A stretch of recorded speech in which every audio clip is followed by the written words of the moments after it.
Every empire claims its money is solid. Every government insists its promises will last forever.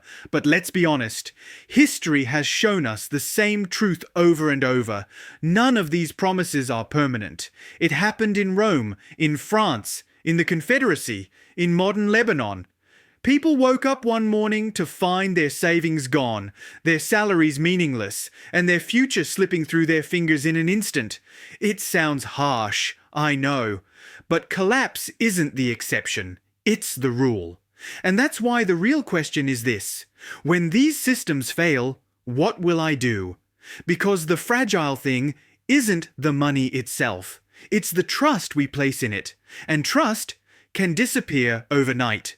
History offers us something brutal but incredibly valuable. Lessons left behind by every collapse. Who protected themselves, who fell apart. Who held real value, and who relied on nothing but paper promises.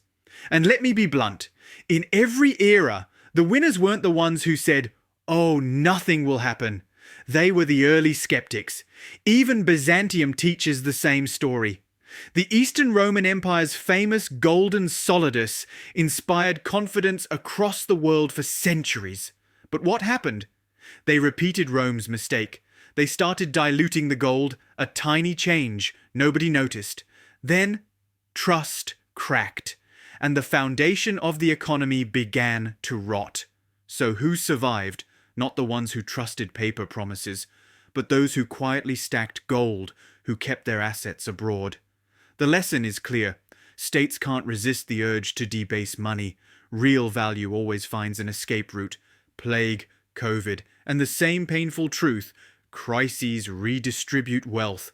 When the Black Death wiped out half of Europe, the world turned upside down.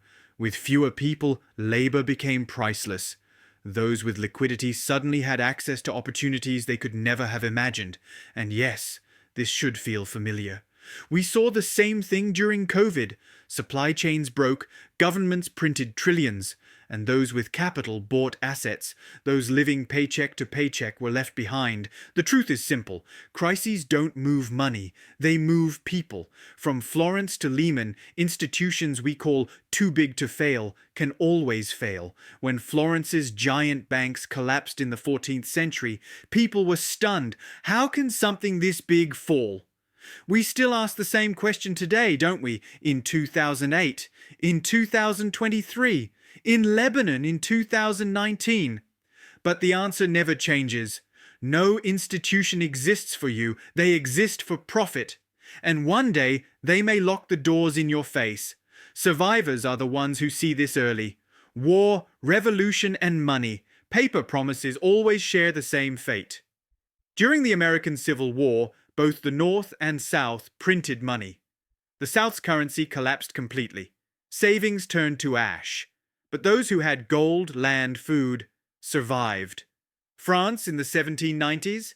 Assignats flooded the economy and lost value. Farmers refused paper. Paris returned to bread riots. Who won? Those who held real assets. The Asian crisis, foreign debt, and the most dangerous trap of all. In 1997, when Thailand fell, the dominoes took down the entire region. People's savings evaporated overnight, but those holding dollars, those with foreign assets, stood firm. And here's the pattern history never stops repeating.